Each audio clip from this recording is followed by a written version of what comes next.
días tengan ustedes, amigos de Caminemos Juntos. Aquí abrimos las puertas del programa para acompañarlos en la vida espiritual.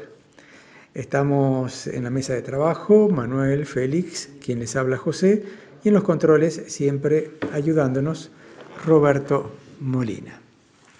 Vamos a desarrollar un tema hoy que corresponde al séptimo misterio del sacrificio.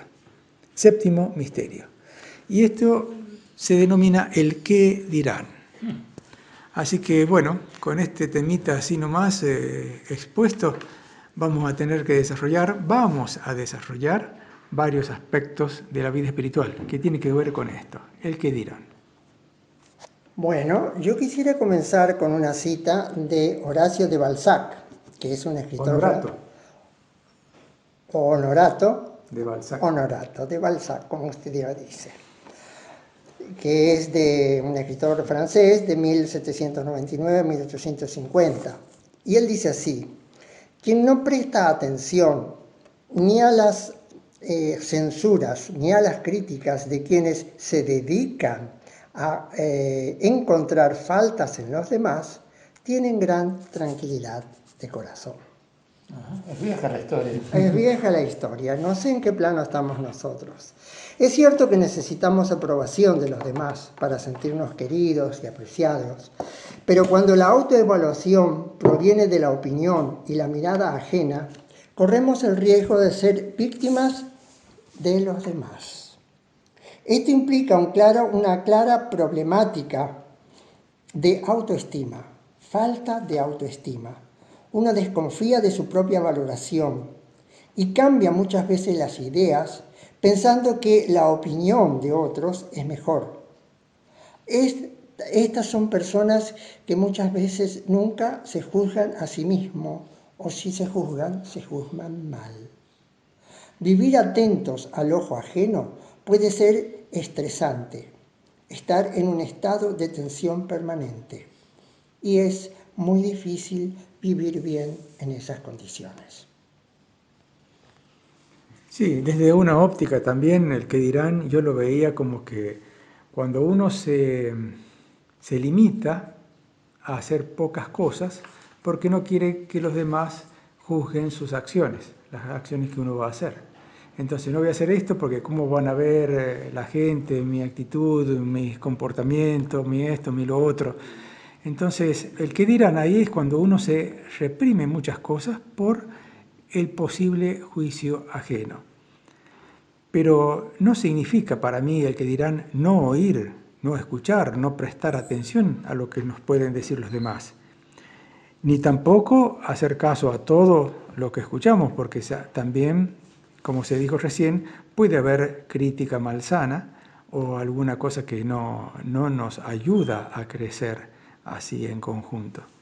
Entonces el que dirán es todo un arte para mí, porque hay que ser firme con la convicción noble que uno tenga en su interior para poder expandir esa conciencia, quizás más allá de algunos pruritos que tiene uno o la sociedad, y puede uno trascenderlos para poder seguir avanzando, pero también hay que escuchar a los demás cuando sí son cosas importantes que tenemos que atender y prestar atención, porque por ahí o nos estamos equivocando o estamos viendo la cosa parcialmente y la opinión ajena nos ayuda para completar nuestra visión.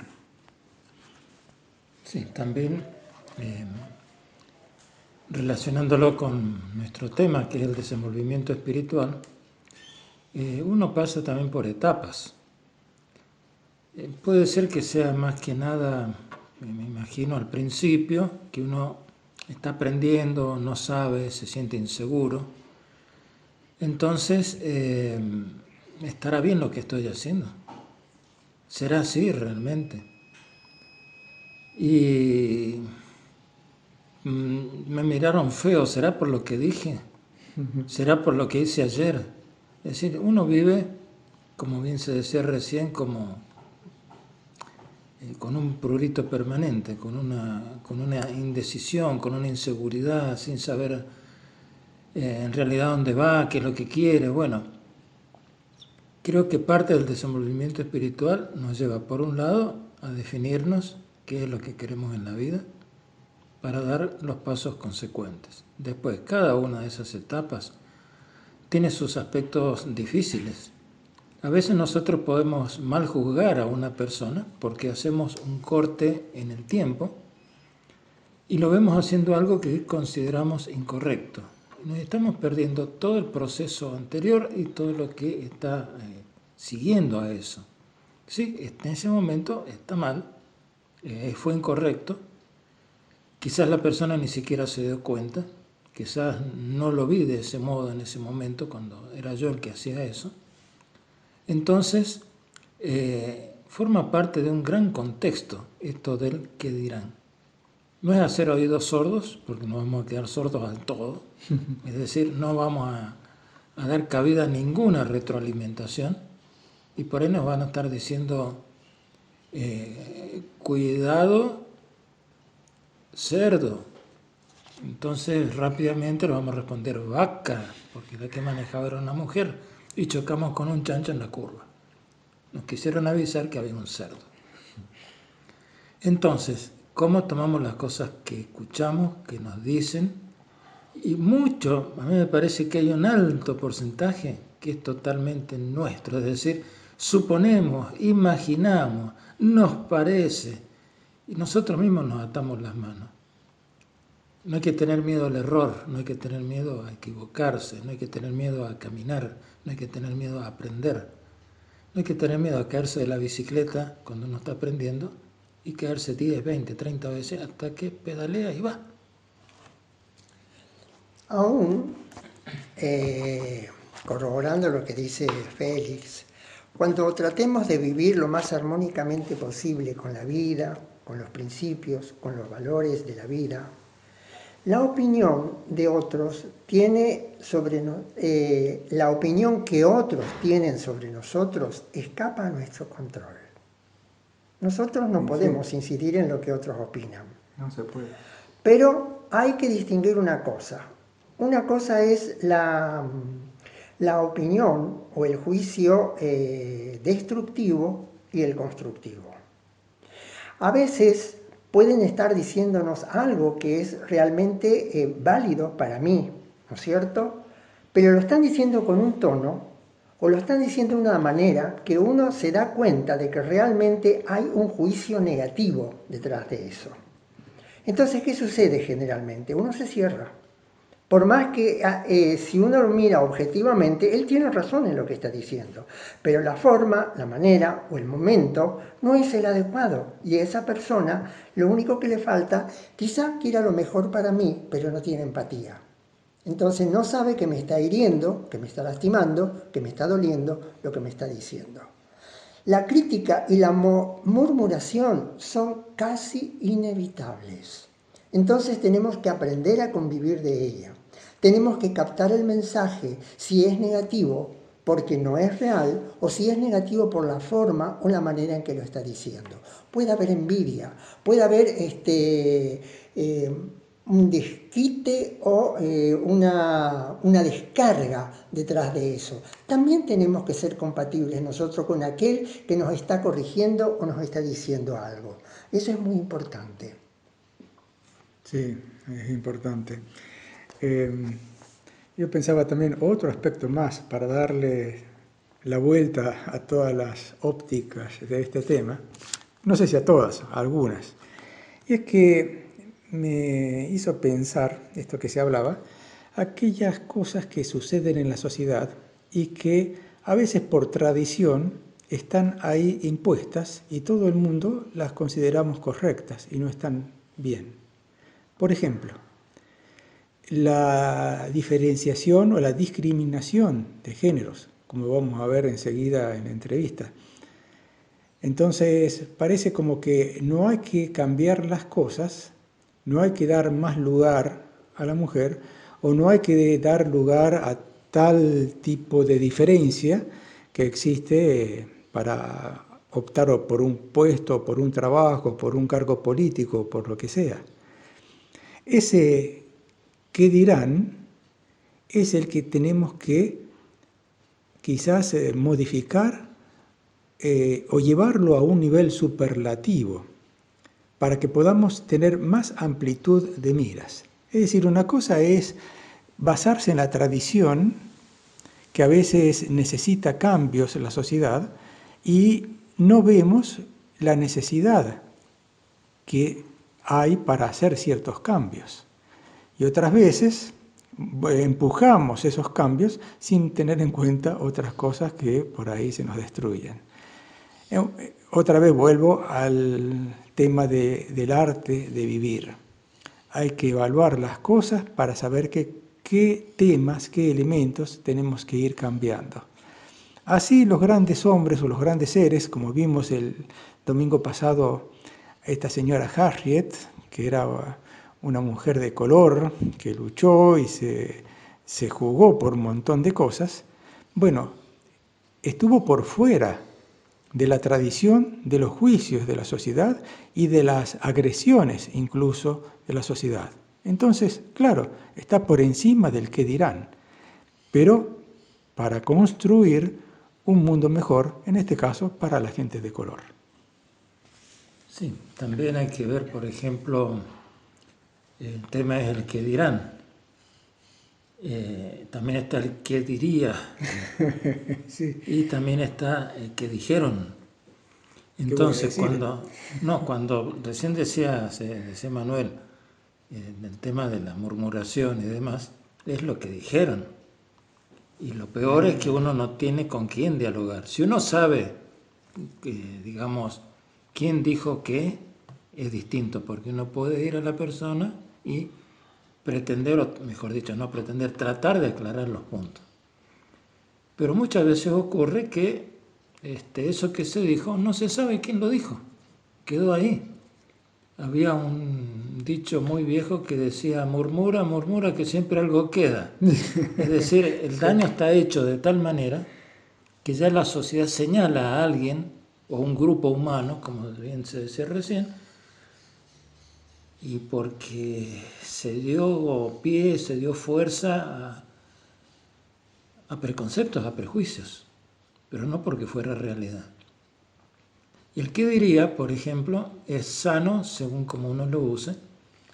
Había por ahí un autor que estaba queriendo orientar su vida y él se preguntaba, ante cada duda importante que tenía, ¿qué diría, porque yo no lo tenía a mano, qué diría mi director espiritual a esto?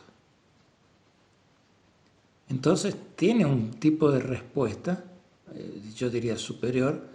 No está el director espiritual ahí presente, pero él sí lo tiene presente, tiene una idea de cómo pensaba, cómo veía la vida, y eso sirve de orientación, más allá de que la acierte o no. Entonces está el que dijeron, que a veces se puede dialogar y muchas veces no, y el que dirán es el miedo que uno tiene a hacer o deshacer o hablar o no hablar, porque ¿qué van a decir de esto los demás? Bueno, ¿Hacemos un cortecito? ¿Quieren? Bueno, Escuchamos un poquito de música. Así me afilo un poquito más de lo que iba a decir. Así relajamos un poquito con la música y volvemos enseguida.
La composición escuchada lleva el título de Praise Our Lord, que en la traducción se pone como Alabado sea nuestro Señor.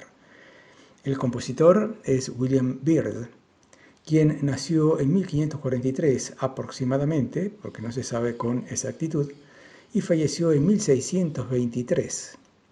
Fue un compositor inglés y se hizo famoso en los últimos años de su vida, en la época de los Tudor, cuando estaba Isabel I de Inglaterra, la época isabelina, la llamada época isabelina, y en la primera época de los Estuardo. Perteneció a lo que en la música se llama el Renacimiento tardío. Cultivó muchos de los géneros musicales que existían en Inglaterra en aquella época, incluyendo varias formas de música sagrada, música polifónica profana, música para teclado y música de ministriles, lo que es música de trovadores, música popular de trovadores. La producción musical de Byrd es de unas 470 composiciones, según los estudios recientes, y ampliamente justifican una reputación que tuvo en su época de gran maestro de la música. Del compositor William Byrd, la obra Praise Our Lord, interpretada también por el conjunto vocal inglés Voces 8. Bueno, continuamos con el tema entonces del qué dirán. ¿Qué dirán ustedes de lo que estamos hablando? Y que no nos enteramos. Bueno, esa es un poco una diferencia entre la crítica y la murmuración. La crítica muchas veces se lo hace a la persona directamente, o a veces se lo hace oficialmente, como por ejemplo los críticos frente a un espectáculo, a un teatro, a un cantante, etcétera, etcétera, etcétera. Pero la murmuración es aquella que se hace solapada, es aquella que se hace con alguien que presta oídos a eso. Entonces, a espaldas de un tercero. A espaldas de un tercero. Eso es murmuración. Es una crítica, pero hecha de esa manera. Entonces, esa crítica, que puede ser incluso positiva, ¿no? Pero en la mayoría de las veces es negativa, generalmente produce un daño, no solo al que lo va a recibir, porque de alguna manera uno está emitiendo una energía negativa respecto a alguien, sino a quien lo dice, porque no hay mal que no vuelva sobre sí mismo en algún momento. Y además, un mal menor es aquel que presta oído, porque si realmente uno es consciente de que eso es una crítica o una murmuración, directamente no presta oído, dice yo eso no quiero oírlo, por lo menos a mí no me lo digas. Entonces, por otro lado, es importante que para que uno tenga paz, aprender a convivir con esas situaciones, porque ya dijimos antes, no la podemos controlar y eso es parte de la actitud de sacrificio que corresponde a discernir entre lo que es bueno y lo que es malo que recibimos, directamente o indirectamente, como decía Félix, lo que dijeron, ¿no es cierto? Bueno, por ahora lo dejo. Bueno, otra cosita más también se me ha ocurrido, que es que cuando lo ponemos al plano, en el plano, al que dirán, en uno mismo. Y es una práctica, me parece interesante, cuando uno se ve a sí mismo y se aplica a sí mismo, en uno mismo, ese que dirán. Por ejemplo, yo voy a tomar una decisión, voy a hacer una cosa o voy a hacer la otra. Voy a tomar un compromiso o voy a tomar otro compromiso. ¿Qué diré yo? ¿Qué me diré yo a mí mismo dentro de un tiempo, dentro de unos días, después que pase esa toma de decisión? Es como ponerse un poquito por fuera de uno mismo para ver las cosas con más amplitud de miras. Si uno va a tomar una decisión y la hace un poco arrebatado, un poco llevado por los impulsos, un poco llevado quizás por la ambición o por algún ideal que quiere obtener, habría que poner un poquito de freno, un poquito de stop y decirse, ¿qué voy a decirme a mí mismo dentro de unos días después de haber tomado esta decisión? Es como el qué dirán, pero en el ámbito propio. Está interesante. ¿Qué dirán? Bueno, una manera de ayudarnos sería que ustedes que están escuchando después nos hagan llegar una retroalimentación Que decimos nosotros. acerca de todo esto. Para que no sea una murmuración entre ustedes, ¿no es cierto?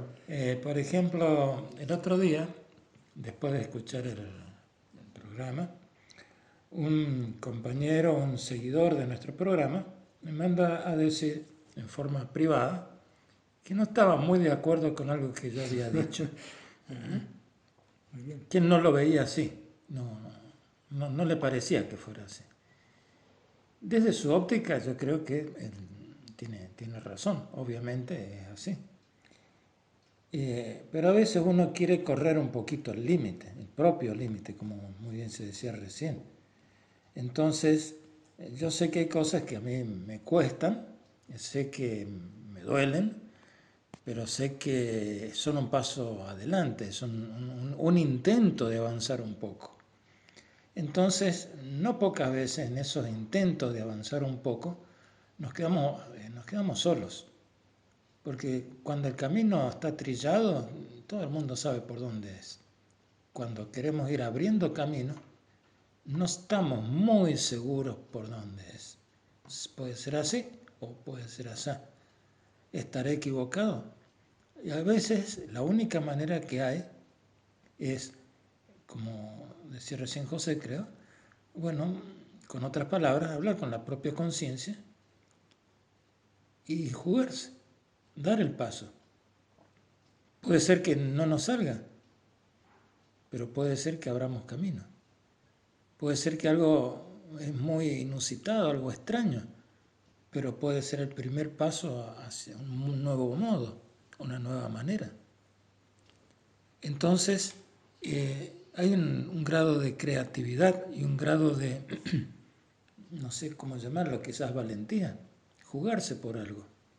Si uno sabe, o mejor dicho, uno no sabe, ese es el asunto, pero cree que es por ahí y todo a uno le está marcando que es por ahí, bueno, dale el paso. Muchas veces tenemos a quien consultar, pero muchas veces no queremos o no podemos consultar. Es algo muy nuestro. Y bueno, hay que dar el paso y probar. Rara vez los beneficiarios de la humanidad fueron reconocidos en vida. Generalmente lo fueron después de su muerte. En vida fueron criticados, muchas veces vilipendiados, ¿no es cierto? Y después se reconoce el valor de lo que han hecho. Conozco un caso de cerca, porque es una señora muy amiga nuestra, ¿no es cierto?, que la conocemos desde hace años y por años ella compraba de su propio pecunio ropa, alimentos, camas, colchones, frazadas, para ayudar a los necesitados, a los que ella veía que no podían, ella los compraba y se los daba. Así también ayudaba a su familia, a sus hijos, después a sus nietos. Y ahora que ella es vieja, está sola. Nadie la acompaña. Lleva a arreglar una moto y los nietos le dicen, bueno, los repuestos son 20.000 pesos y después está la mano de obra. Los nietos, ella los crió, ella le compró a la madre alimentos cuando no tenía y le daba ropa porque no tenía para comprar. Y ahora ellos le pasan la factura. Así es la humanidad de hoy. Bueno, yo no diría que todos, pero sí hay casos que son dolorosos. Murmuración y crítica son malos hábitos de pensar mal de los demás, y esto daña su reputación y vulnera sus sentimientos. Si nos mantenemos alejados de la murmuración, aceptando la incomprensión y los juicios y la retroalimentación positiva como medios de autoconocimiento, nos fortalecemos interiormente y nos hace vivir con plenitud la vida espiritual. Bien, entonces hemos esparcido aquí sobre la mesa y por el aire Una semilla. las semillas estas de las reflexiones, comentarios, ideas que van por ahí, simplemente para dar temas a la reflexión, para que sigamos creciendo interiormente en nuestro amor por nuestro planeta y nuestro universo. Volvemos enseguida.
Ahora escuchamos una composición actual del compositor Jason Isbell, que se titula Finding Home, Encontrando el Hogar. Jason Isbell es un cantautor, músico, productor y profesor. Vive en la ciudad de Winnipeg, en Canadá, y denomina a su música como variaciones cósmicas y vibraciones cósmicas. Jason tiene una licenciatura en música, en composición, y una maestría en musicología de la Universidad de Dalhousie. Escuchamos el tema entonces Finding Home del músico actual Jason Isbell. Muy buenos días para todos y estamos continuando con el programa Caminemos Juntos. Este es el espacio de CAF, un camino de desenvolvimiento espiritual. Y estamos hoy acá en Córdoba, Córdoba capital, y nos ha recibido la señora Luz Aquilante, que es licenciada en Relaciones Internacionales y directora ejecutiva del Fondo Mujeres del Sur. Primero que nada, buenos días, Luz, ¿cómo le va? Buenos días y muchísimas gracias por la invitación y por este espacio para contar sobre mi experiencia y el trabajo que realizo a favor de los derechos de las mujeres. Bueno, eso es nuestro interés también, por eso queríamos contactar esta vez, hacer esta nota. ¿Cómo empieza primero, Luz, este interés por defender los derechos de la mujer en su vida? Bien. Bueno, me tengo que remontar a la época de la niñez y de la adolescencia, donde me daba cuenta que mis derechos no eran los mismos que los derechos que tenía el resto de la sociedad y los hombres, y me disfrazaba de hombre para ir a la casa de mi amiga que estaba en el barrio de al lado, para que no me pasara nada en la calle. Entonces desde ahí me daba cuenta que había una desigualdad estructural en cuanto a las posibilidades y oportunidades de las mujeres, y yo en ese momento adolescente, 14 años, no podía caminar segura en la calle. Hoy las mujeres, las niñas, las adolescentes les sigue pasando lo mismo. Desde ahí empezó mi inquietud y me empecé a formar, estudié Relaciones Internacionales, Ciencia Política, luego me fui del país, hice cursos de género, sobre feminismos en México, en la UNAM, y así se fue ampliando mis conocimientos, que hay mucho teorizado sobre los derechos de las mujeres, y también hay un movimiento político muy intenso y muy vibrante en toda nuestra región de América Latina. De paso, una cosita, viendo que hay un espectro internacional, un horizonte muy amplio, ¿el problema de la mujer es igual en todas partes? Creo que hay cuestiones estructurales que podríamos decir que son iguales en todas partes, porque es un sistema de opresión, el patriarcado, eso está en todas las sociedades del mundo. Creo que hay 2 lugares en África que quizás no, pero algunos matriarcados en algunos países poco conocidos. Y luego cada región y cada país tiene su particularidad. Estamos en un continente, el continente más desigual del planeta, el continente más violento, donde mueren muchísimas mujeres por día, dependiendo del país, 7 en México. En Argentina también sabemos que hay femicidios, 1 por día, y así en casi todos los países vemos que es generalizada las muertes de mujeres por el solo hecho de ser mujer. Entonces, sí. Ahora, es interesante que destaque un aspecto que nos hemos enterado ahora. Ustedes no asisten directamente, personalmente a las personas, es decir, a las que están en situación difícil, ¿no es cierto? Sino que asisten a las instituciones. ¿Cómo sería eso entonces? Sí, nosotros apoyamos colectivamente, no damos asistencia directa, no somos una ONG que brinda servicios, no es una organización no gubernamental, sino que es una fundación que busca lograr cambios estructurales en las formas de vida. Entonces buscamos cambios en leyes, buscamos que los derechos de las mujeres avancen, y para eso financiamos, hacemos que llegue el dinero a donde no llega, donde el Estado no llega, porque hay mujeres que están lejos, porque están a muchos kilómetros de las capitales, no se enteran de la información, no están jurídicamente organizadas. Entonces nosotras, o no, están organizadas pero informalmente y no tienen estatutos. Entonces, bueno, lo que hace el Fondo Mujeres del Sur es absorber una gran burocracia que se necesita para poder conseguir recursos, dinero de la cooperación internacional de otros países, para poder hacer que ese dinero llegue a donde realmente se necesita en los territorios. Entonces apoyamos a organizaciones, a grupos organizados. Perfecto. Hay alguna cosa que me gustaría que destaque, que esta organización, que después se nuclea con lo internacional, nació acá en Córdoba. Sí. Sí, eso es un gran valor, porque bueno, Córdoba en el centro del país, muchas veces no conocida a nivel internacional, y está acá, surgió la sede acá por un interés de algunas feministas en esa época, en el año 2006, que veían que se iban creando fondos de mujeres en otras partes del mundo, y en esta región del cono sur de América Latina aún no había.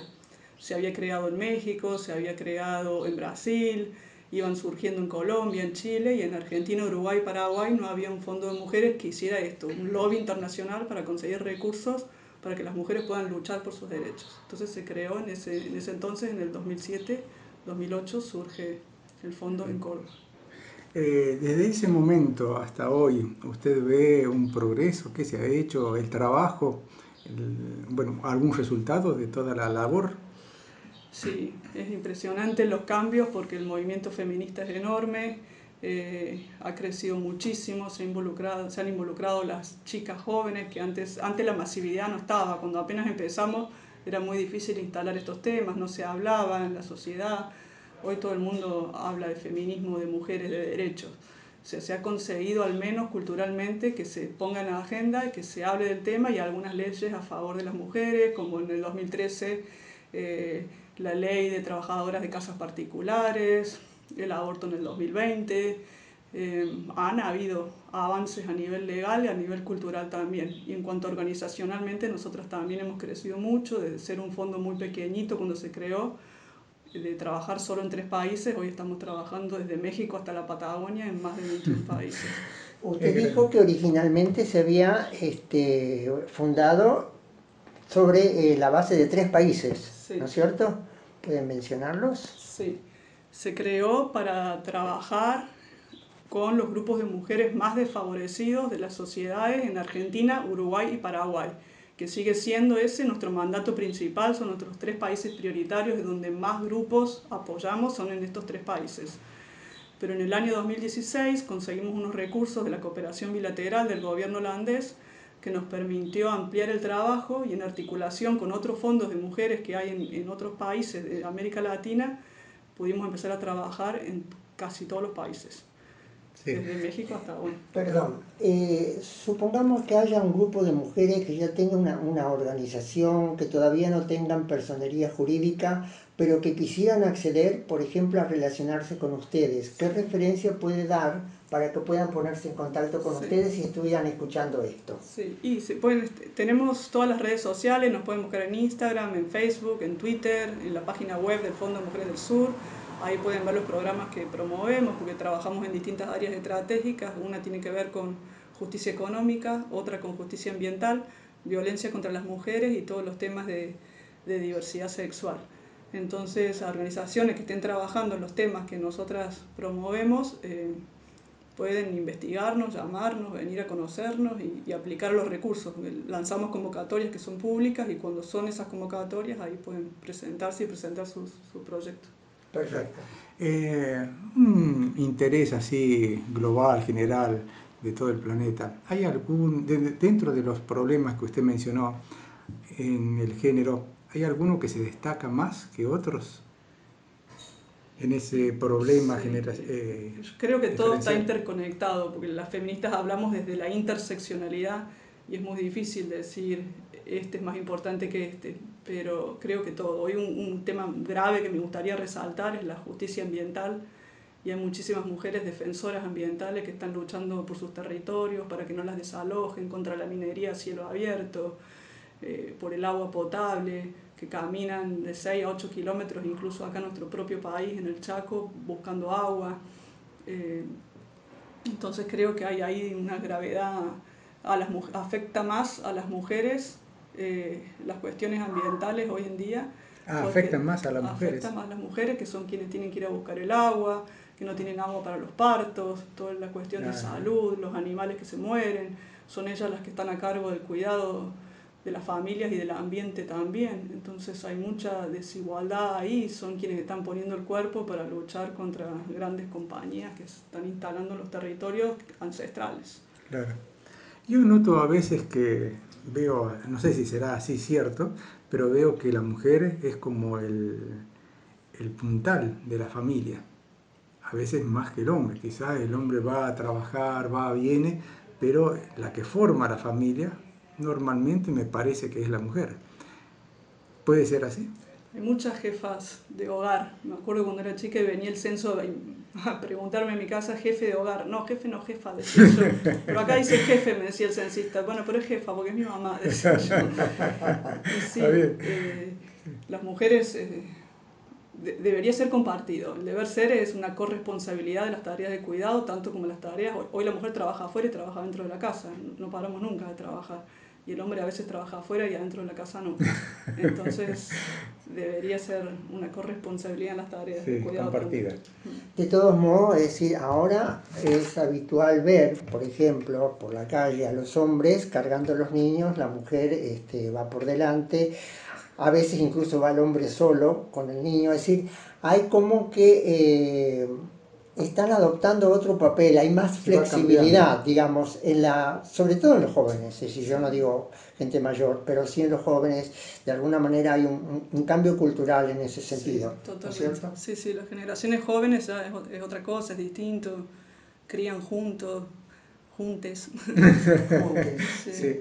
sí, sí. Incluso si la participación, es decir, en los partos, que la acompaña a la mujer para cuando está embarazada, que pueden ver el niño, que pueden ver el sexo, etcétera, etcétera, etcétera. De alguna manera, es decir, de alguna manera pareciera que la sociedad lo va comprometiendo al hombre, digamos, con lo que significa, es decir, la familia. Sí. ¿No es cierto? Lo que significa un hijo. Sí, sí, sí. Sí, bueno, yo creo que Argentina ha dado un paso importante en ese sentido. Hay otros países más conservadores en la región donde todavía no se ve tanto. Yo viví en México y yo era la que trabajaba y la que tenía el sueldo, y para cobrar el alquiler el dueño de la casa me decía, vengo a cobrar cuando esté su marido. Yo decía, no, pero te lo pago yo. Y no se podía. O sea, percibir que la mujer maneje dinero era como... Sí. Y no estoy hablando de hace tantos años. No, le cuento una cosita, que también una persona muy conocida fue a un país donde es muy diferenciada la relación con la mujer, y cuando iban a comprar una cosa, el vendedor venía y hablaba con el hombre, aunque la que elegía las cosas era la mujer, Sí. pero era así. E incluso le servía un té, mientras tanto, al hombre. Así es, tenemos un rol subalterno e invisibilizado todavía en algunas culturas, pero bueno, se ha avanzado muchísimo también y está pasando lo que usted decía con la juventud y mayor corresponsabilidad. Eso va a acelerar el proceso. Sí. Eso Sí. va a acelerar el proceso, el proceso generacional, digamos, ¿no es cierto? Hay incluso algunas culturas donde la instrucción de la mujer está como bien rechazada, resistida. ¿Eso lo conoce también acá en América Latina? Y bueno, en algunas comunidades indígenas o en comunidades incluso del norte argentino donde hay muchos hijos y se prioriza al varón para que sea el que estudie, eso sigue pasando, y no las mujeres que tienen que estar a la cargo de sus hermanos y el cuidado de los asuntos domésticos y de otras personas enfermas que están en las casas, así sigue pasando. Sí. Hay en ese sentido, en cuanto a la parte político-social, más bien, que hay una equiparación de roles. ¿Cómo ve usted el proceso que vaya a poder pasar, que pueda llegar a suceder? Y creo que tenemos que seguir insistiendo, las mujeres poniendo una agenda política, porque lo personal es político y hay que llevarlo a los asuntos gubernamentales, estos temas, los temas desde lo más chiquito como esto de la organización familiar hasta lo más grande como el endeudamiento país, la deuda externa que afecta principalmente también las cuestiones de desigualdad, y hay que llevarlo a la agenda política. Hay que insistir y hablarlo permanentemente y ponerlo en la agenda para que se tomen medidas que puedan ir cambiando desde el Estado y luego culturalmente también. Revirtiendo el proceso. Sí. Quiere decir que aún en el ámbito político tendría que haber como un partido o algún programa que se apoye también a este movimiento. Hay, porque está el Ministerio de las Mujeres, hoy tenemos, está Sí. el área creada, hoy existe y ha habido muchos avances en ese sentido. Igual yo creo que tiene que ser transversal, no es que hay que crear algo nuevo para tocar solamente los temas de género, eso está en todo, en absolutamente todas las áreas, en defensa, en industria, en educación, en salud, todo tiene que tener una mirada de género. Entonces creo que hay que hacer un trabajo con la clase política, Claro. con todos los partidos, no es crear un partido feminista que podría también serlo, pero todos deberían incorporar la mirada. Claro. Ahora, ¿tiene usted, Luz, algún proyecto para un futuro próximo o lejano? ¿Por dónde ¿Proyecto ponerlo? organizacional, personal? No, bueno, organización y personal. Sí. Bueno, tenemos muchos proyectos acá en el Fondo de Mujeres del Sur. Ahora vamos a empezar a trabajar en un área que no habíamos trabajado nunca, por ejemplo, que es mujeres y deportes. Entonces el deporte como una forma de vinculación entre mujeres, de salir de situaciones de violencia también, de apoyar a grupos feministas de fútbol, que ha sido un espacio históricamente masculino, las mujeres no han podido mucho acceder ahí todavía, entonces como que eso es algo nuevo para nosotras y lo vamos a empezar a hacer este año. Y vamos a seguir trabajando los temas que más nos interesan, que es la defensa del medio ambiente, la violencia contra las mujeres, que las mujeres puedan llegar también a espacios de toma de decisión y todo el tema de diversidad. Un aspecto que me interesaría que destaque es cómo se da la relación de ustedes ahora a nivel internacional. ¿De qué manera? ¿No es cierto? Y bueno, nosotros no estamos solas. Para poder tener la organización que hoy tenemos, funcionamos dentro de una red. Somos una red de 40 fondos de mujeres a nivel global, que somos parte de Próspera, que es esta red que estoy mencionando. Y hay fondos como el nuestro, con una misma filosofía de promover los derechos de las mujeres y sobre todo las mujeres que están en situación de mayor desventaja, que están en Asia, están en África, están en Europa del Este y en toda la región de América Latina. Entonces nos vinculamos dentro de esa red y también por alianzas regionales. En nuestro caso, que es las regiones de América Latina, considerando el sur global. No estamos hablando de los países más ricos, sino estaríamos hablando desde México para abajo. Lo mismo con el resto de los continentes. Entonces estamos vinculadas con esos otros organismos. Los fondos provenientes, es decir, que de alguna manera aportan a la fundación, ¿qué origen tienen? Sí. Y bueno, nos aportan fundaciones privadas de Estados Unidos, nos aporta un gobierno, que es el gobierno holandés, el Ministerio de Relaciones Exteriores de Holanda, nos apoya la Unión Europea, nos ha apoyado la ONU, Naciones Unidas en algún momento, y nos apoyan más de 1000 personas a nivel individual. Tenemos más de 1000 donantes individuales, gente común que pasa por la calle, los frenamos, les contamos qué hacemos, y tenemos muy poquitos segundos para contarles todo esto que yo les conté en más de 16 minutos. Y bueno, y quienes deciden apoyarnos empiezan a donar con su tarjeta de crédito para que ese dinero vaya a las mujeres que están en el Chaco, a las mujeres que están en la Patagonia, a las mujeres que están en Uruguay. Es decir, ustedes derivan directamente Nosotros recibimos y luego hacemos convocatorias públicas en función de estos temas estratégicos y las organizaciones se presentan, tienen que competir. Lamentablemente es así, nos gustaría financiarlas a todas, pero no llegamos, o sea, nos necesitamos más plata, necesitamos que los gobiernos del norte y los países más ricos sigan financiando porque tienen el deber de hacerlo, porque nos han colonizado, nos han sacado todo, tienen el deber de moral reintegrar. Exactamente. Entonces tienen que destinar parte de su Producto Bruto Interno a los países del sur. Y en ese concurso de gente que tiene que recibir el dinero, sí, ¿ustedes tienen una distribución según la necesidad? Según claro, sí, hay una serie de prioridades. Bueno, ya dijo, concurso. Sí, hay prioridades temáticas, prioridades geográficas. En cuanto a geografía, buscamos un balance territorial, evitar que financiar todo a Buenos Aires, financiar todo a Córdoba, donde hay más acceso, sino buscar un equilibrio territorial, por ejemplo, en el caso de los más olvidados. Exacto, los lugares más alejados, donde es más difícil que Formosa, el dinero Chaco, llegue. Sí, la Rioja. O el sur. Sí, incluso lo más lejos de las capitales posibles, que es donde generalmente funcionan las administraciones públicas y pueden pedir recursos también ahí. Bueno, nuestro rol es hacer que llegue el dinero donde casi nunca llega. Claro. Entonces tenemos un rol grande de mapear, porque es muy difícil conocer esos grupos también. Seguro. Entonces permanentemente estamos haciendo mapeos para ver quiénes son, y grupos que se van formando nuevos en función de las circunstancias que van cambiando también. Claro. Bueno, a mí me parece que otra parte importante, además del dinero, es esa conciencia que se va formando, tanto en la mujer como en el hombre, para ver que, bueno, somos seres humanos todos y que tenemos igualdad de condiciones y que tenemos que armar un mundo mejor conviviendo mejor. Y esa parte de la conciencia no es cuestión de dinero, o una parte, sino cuestión de darse cuenta. Sí, totalmente.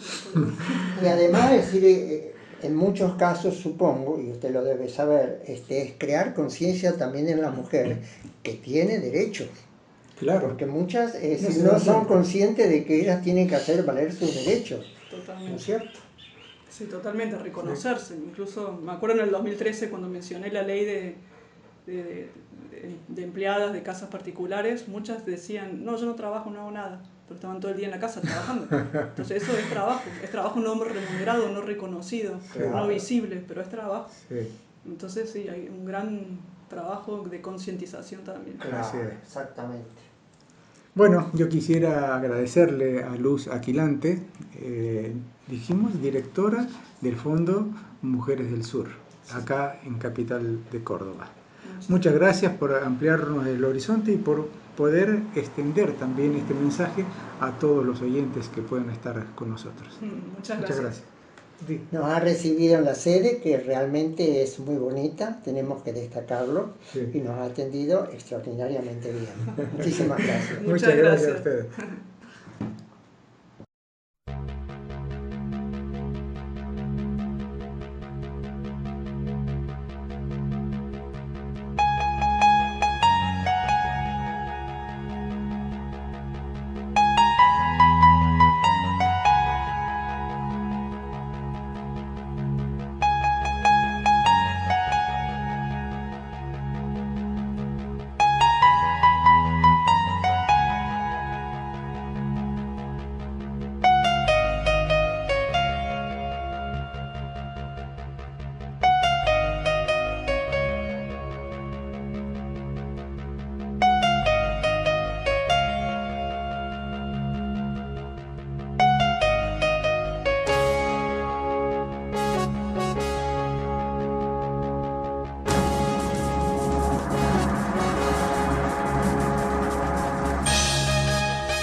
Una de las obras más conocidas del compositor griego Vangelis es la ópera savage, ópera salvaje, obra salvaje.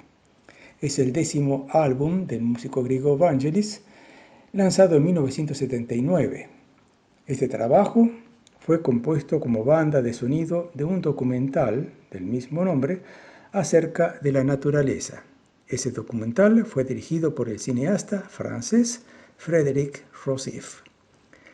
Dentro de esa obra, de esa composición, Ópera Savage, el tema que hemos escuchado es uno que se llama L'Enfant, el niño. Y aquí estamos caminando juntos. Acá estamos en el tercer bloque, que hemos elegido un tema que nos ha interesado, nos ha gustado, nos ha despertado la curiosidad, porque siempre que uno se mete en un tema, observa que hay muchas variedades, muchas ramificaciones, mucha diversidad en las cosas.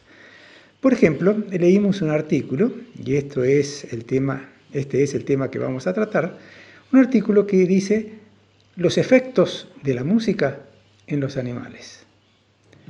Nosotros sabemos que hay efectos de la música en los seres humanos y distintas clases de música, marchas militares, marchas fúnebres, música religiosa, música para meditar, música para relajarse o para enervarse, desde una marcha militar para ir a la guerra, claro, ¿cierto? hasta el punk, folk, no sé cuánto, claro.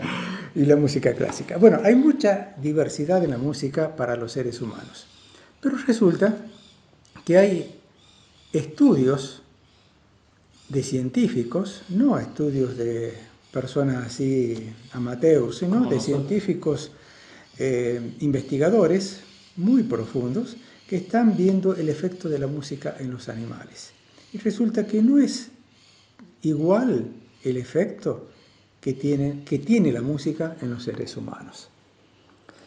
Primero, digamos unos datos. El ser humano escucha los sonidos, una gama de sonidos que va desde los que tienen 20 Hz hasta los que tienen 20.000 Hz, más o menos. Quiere decir que el sonido más grave es el que tiene 20 Hz.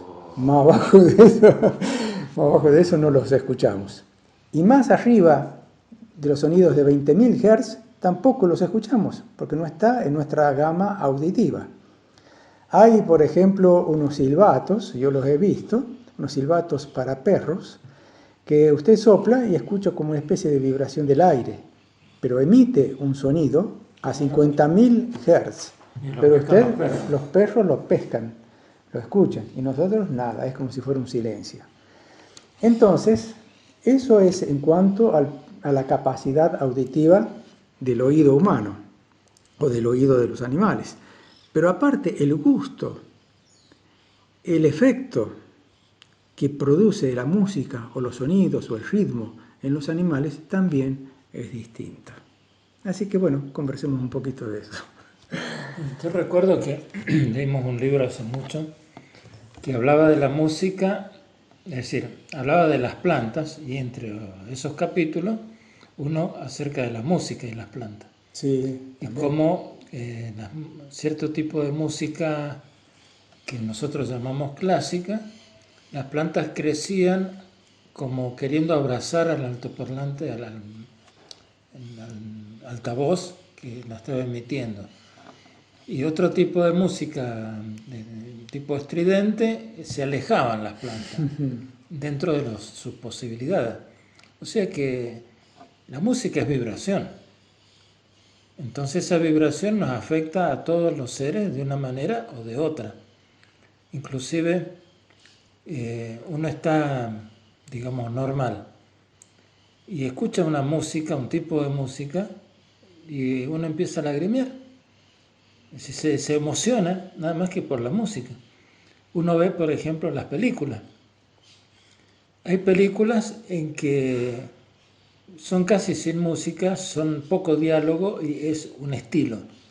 Pero otras películas son todo música, es decir, no es que es una película musical, sino que detrás de los diálogos, junto con los hechos, junto con el suspenso, está la música Crea el que ambiente. acentúa, ¿no es cierto?, o el suspenso, o el miedo, o lo que fuera.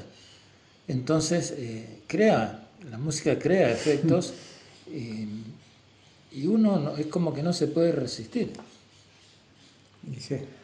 Hay un maestro espiritual, no es muy conocido, pero de alguna manera es conocido, que es Gurdjieff.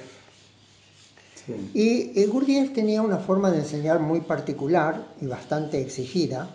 Tuvo una escuela en la zona de Europa, en la zona de Rusia, ¿no es cierto? Y dentro de los métodos, no voy a entrar en los detalles, pero solo uno que es importante. Él hablaba de la música absoluta, es decir, un tipo de música que no tiene nada que ver con la cultura, porque, por ejemplo, la gente que es culta, de alguna manera, o culta musicalmente, gusta de la música clásica, y a veces la música estridente la rechaza. Pero él hablaba de una música que estaría dentro del género de la música clásica, pero música absoluta, porque independientemente de la cultura del individuo, esa música provocaba sensaciones y estímulos semejantes o similares en personas con cultura y sin cultura, porque él ha hecho pruebas de eso, donde había gente que estaba muy relacionada con la buena música y gente que no conocía prácticamente la música o conocía muy poco. Sin embargo, cuando se ejecutaban composiciones, sobre todo en el piano, de carácter melódico y con tendencia a la tristeza o al dolor, es decir, un poco pasaba lo que decía Félix. Es decir, en ambas culturas, en personas de distintas culturas, se producía exactamente el mismo efecto. ¿Qué es lo que nos está diciendo esto? Que la vibración, de alguna manera, incide objetivamente en el cerebro o en el oído de las personas, independientemente del nivel intelectual de ellas. Y por otra parte, ¿no es cierto?, en la música, los temas y la cadencia de la música producen en el individuo estados emotivos predeterminados. Ya no hablemos de la música absoluta, hablamos de la música que podemos escuchar normalmente en la radio o en las películas. Hay música que nos llega porque pertenecen a nuestra generación y nos hace recordar tiempos pasados. Hay otra música que es la actual y que y uno dice para adentro, eso no va conmigo, porque realmente no lo aguanto.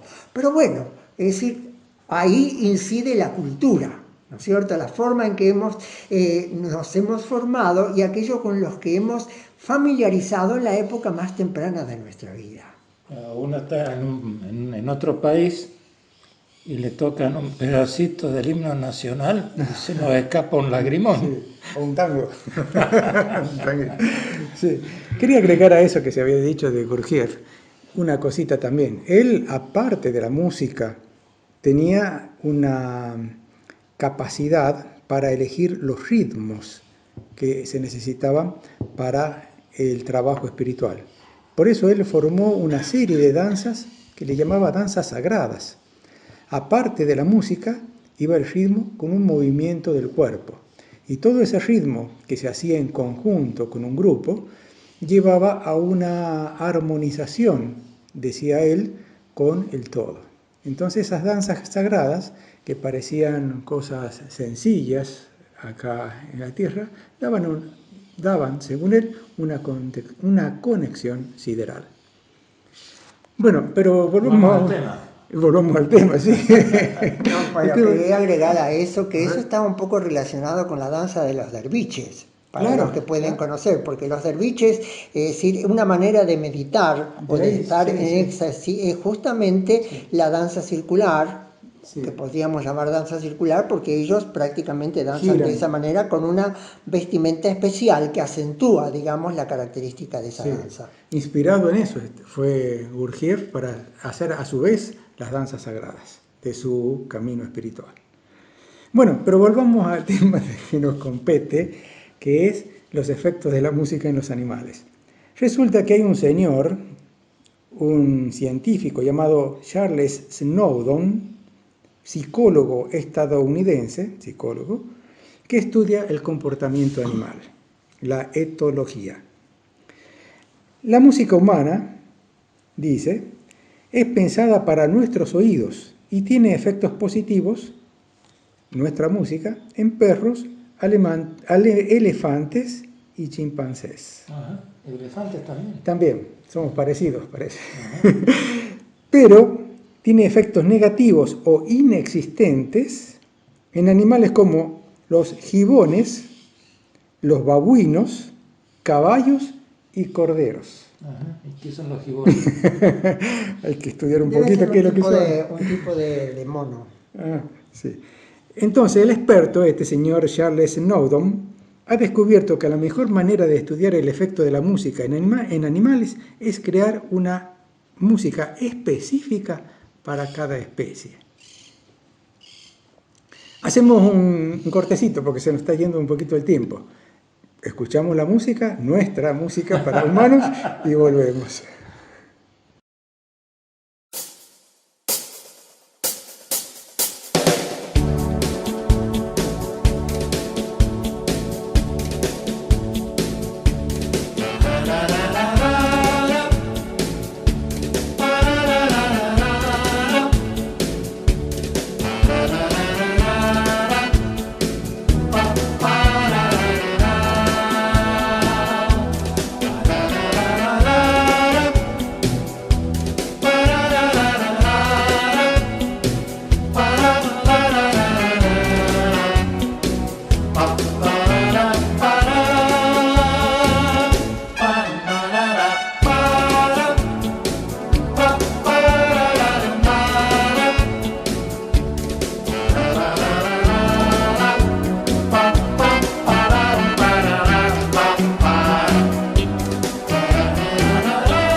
Bueno, continuemos con el programa Caminemos Juntos y estábamos hablando sobre la música y la incidencia que tiene esta sobre los animales.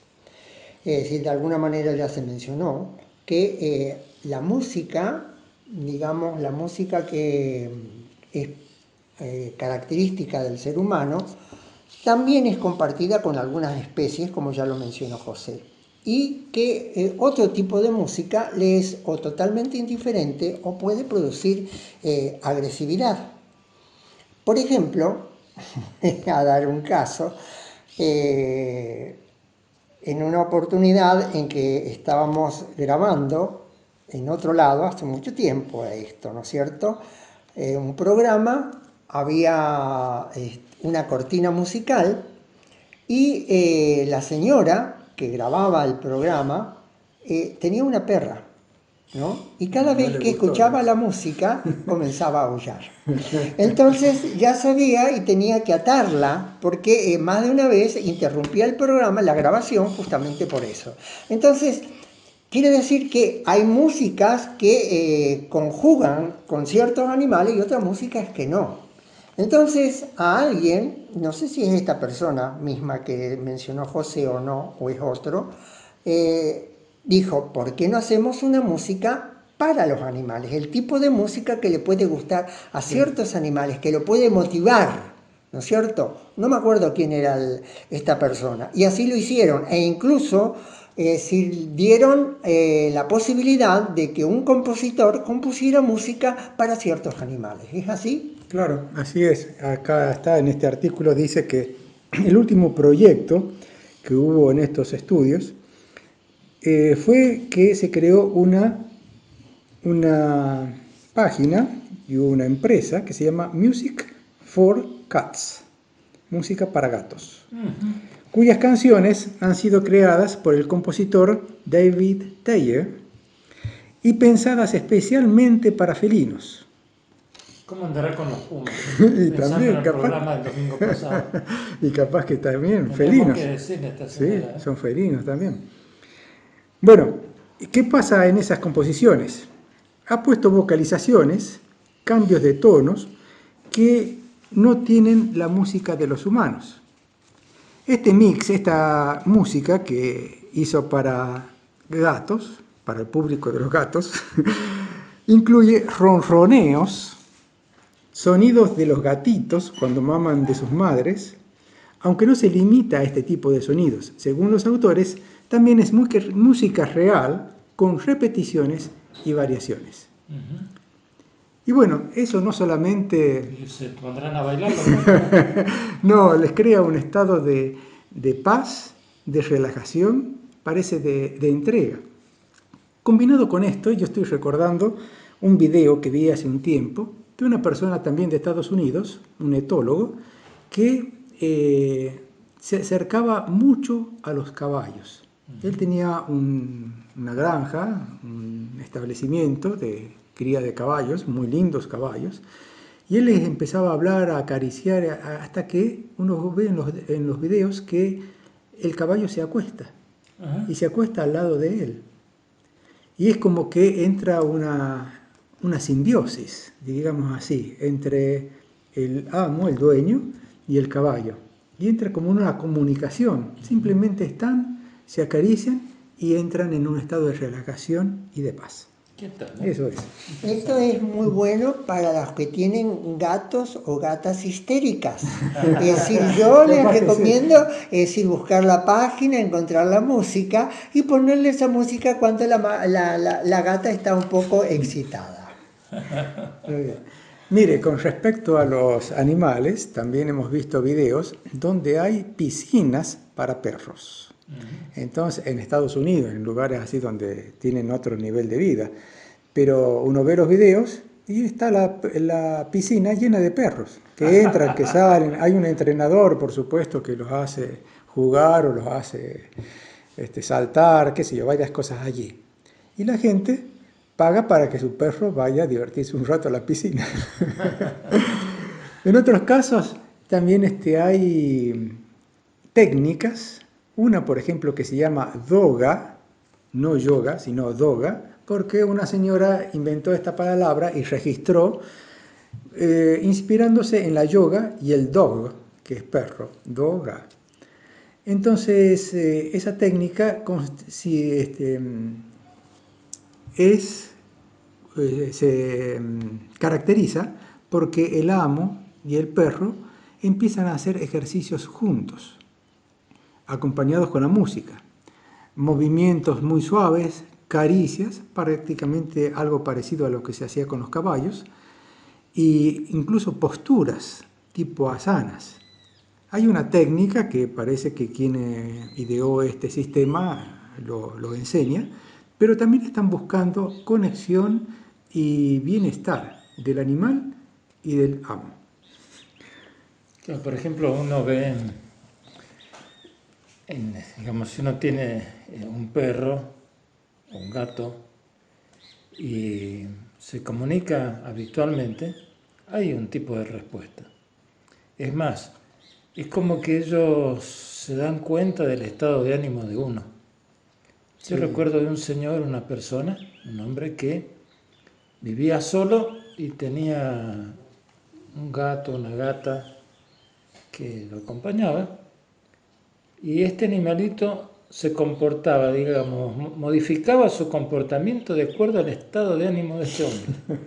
Entonces, cuando se daba cuenta, percibía de que este hombre estaba triste, que le había pasado algo, ronroneaba, se le refregaba, lo prestaba, se le acercaba, como si fuera un gatito que ella quería consolar. Es interesante porque hay una relación. Quizás el hombre que denominamos primitivo haya tenido más comunicación con los animales. Recordemos el programa pasado, que no lejos de aquí, y sin que sea precisamente una persona primitiva, todo lo contrario, muy desenvuelta con sus estudios y demás, tiene una relación muy especial con los pumas, nada menos. Sí. Que uno ve un puma y se tiene que ir corriendo al baño porque se asusta. ¿Por qué? Porque uno no sabe. Es la ignorancia, es la falta de conocimiento. Y la persona que tiene ese acercamiento se da cuenta cómo funciona el animal y qué le está transmitiendo y qué le está sugiriendo, qué le está diciendo, qué le está mostrando. Entonces, cuando comienza ese tipo de relación, cambia todo. Entonces, quizás uno de los elementos que tenemos a mano es empezar con la música. Sí. Hacer escuchar la música a los animales, ver cómo reaccionan, qué les pasa, y bueno, ver también qué le pasa a uno con eso, ¿no? Claro, se comparte. Eso también tiene mucha relación con el tema, lo que decía Félix, con la musicoterapia. Claro. ¿Cuál es la característica de la musicoterapia? Hay ciertas música que para ciertos problemas todavía de carácter psíquico o psicológico, digamos, es decir, ayuda a restablecer la estabilidad que está perdida. Entonces, generalmente es la música de Mozart, ¿no es cierto?, la que aconsejan. Sí. Lo mismo que el efecto Mozart. El efecto Mozart, exactamente. Lo mismo que la coloroterapia, lo mismo que la quimioterapia, etcétera, etcétera, etcétera, etcétera. Entonces, la música da para mucho. Bueno, los animales también. Sí, también, bueno, podríamos seguir mucho tiempo acá, pero se nos está acabando el tiempo y tenemos que darle punto final al programa. Otra vez han sido como pinceladitas de muchos temas que queremos compartir con ustedes. Nos gustan mucho las retroalimentaciones que nos hacen llegar y bueno, ese es el objetivo también de nuestro programa. Crear conciencia, crear una relación de ida y de vuelta para seguir creciendo y caminando juntos. Muchas gracias por sintonizar Radio Flash aquí y los esperamos el próximo domingo a partir de las 9 horas. Así caminamos juntos. Muchas gracias.